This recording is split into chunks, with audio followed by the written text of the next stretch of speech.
নমস্কার, উর্মিস কিচেনে আপনাদের সকলকে স্বাগত। আমার তৈরি রেসিপিগুলো ভালো লাগলে অবশ্যই আমার চ্যানেলটিকে লাইক, কমেন্ট, শেয়ার ও সাবস্ক্রাইব করবেন। আমার আজকের তৈরি রেসিপি হলো ফুলকপি চিংড়ি। আর এই রান্নাটি আপনাদের ভালো লাগলে অবশ্যই আপনারা বাড়িতে ট্রাই করে দেখবেন এবং সবার সঙ্গে শেয়ার করে দেবেন।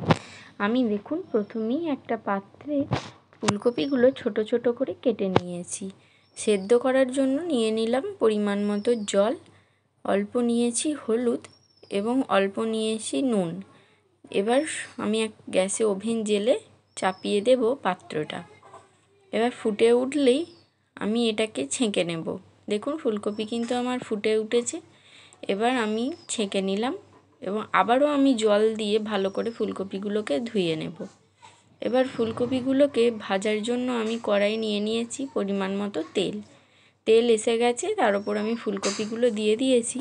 দেখুন ফুলকপিগুলো আমি এইভাবে নাড়াচাড়া করে ভেজে নেব। দেখুন ফুলকপিও আমার ভালো লাল লাল করে ভাজা হয়ে গেছে। এরপর আমি ভেজে নেব ডুমো ডুমো করে কেটে রাখা আলু ও গাজরগুলোকে। কড়াই আমি আবারও তেল দিয়ে দিয়েছি। এবার তেলটা একটু গরম হয়ে এলেই আমি ওপরে দিয়ে দেব আলুগুলোকে এবং গাজরগুলোকে। তার সঙ্গে দিয়ে দেব অল্প পরিমাণ মতো নুন এবং অল্প হলুদ আর নুন দিয়ে আলুগুলোকে আমি লাল লাল করে ভেজে নেব। দেখুন আলু কিন্তু আমার ভাজা হচ্ছে। এদিকে আমি আরও যে উপকরণগুলো নিয়েছি সেটাই আপনাদের সঙ্গে দেখিয়ে দেব। এখানে আমি নিয়েছি পেঁয়াজ কেটে নিয়েছি, রসুন থেতো করে নিয়েছি, এখানে আদা জিরে আমি বেটে নিয়েছি এবং হলুদ দিয়ে দিয়েছি পরিমাণ মতো।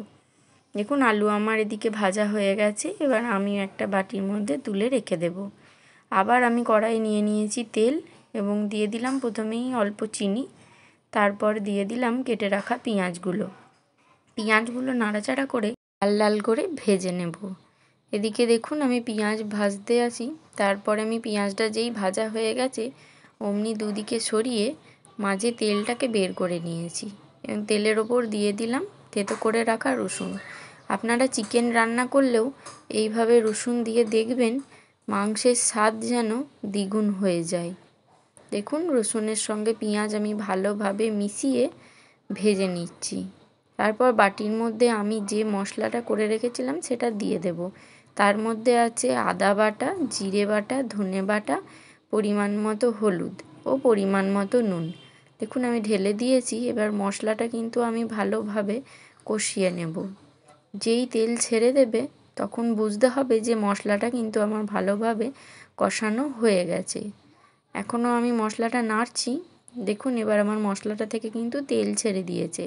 এবার আমি যে সবজিগুলো ভেজে রেখেছিলাম সেগুলো এর মধ্যে দিয়ে দিলাম। মশলার সঙ্গে এগুলোকে ভালোভাবে নাড়াচাড়া করে আবারও ভেজে নেব এবং ভালোভাবে মশলাটাকে মিশিয়ে দেব। এবার আমি সেদ্ধ করার জন্য পরিমাণ মতো জল দিয়ে দিলাম। জল দিয়ে দেখুন আমি ভালোভাবে একটা চাপা দিয়ে দেব সেদ্ধ হওয়ার জন্য। আমার 10 থেকে 15 মিনিট সেদ্ধ হতে সময় লেগেছে। দেখুন আলুটা আমার মোটামুটি সেদ্ধ হয়ে গেছে। এবার আমি তরকারিটাকে নামিয়ে রেখে দিলাম। আবার কড়াই নিয়ে নিলাম অল্প তেল। এদিকে আমি দেখুন চিংড়ি মাছগুলো ভালোভাবে বেছে পরিষ্কার করে ধুয়ে আমি নুন মাখিয়ে রেখেছি। এই চিংড়ি মাছগুলো আমি কড়াই দিয়ে দেব এক এক করে। বড় চিংড়ি মাছগুলোর সঙ্গে আপনারা যে ছোট চিংড়ি মাছগুলো দেখতে পাচ্ছেন আমার কাছে সেগুলোও ছিল, তাই আমি দিয়ে দিয়েছি। এবার চিংড়ি মাছগুলো একটু নাড়াচাড়া করে ভেজে নেব। চিংড়ি মাছ খুব একটা বেশি ভাজার দরকারও হয় না।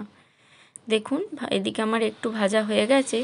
আমি তার উপর তরকারিটা ঢেলে আবারও 2 থেকে 3 মিনিট আমি ফোটাতে দিয়ে দিলাম। 2 থেকে 3 মিনিট ফুটে উঠলে গরম মশলা দিয়ে নামিয়ে নিলেই তৈরি আমার আজকের ফুলকপি চিংড়ি। রেসিপিটি আপনাদের ভালো লাগলে অবশ্যই আপনারা বাড়িতে তৈরি করে দেখবেন।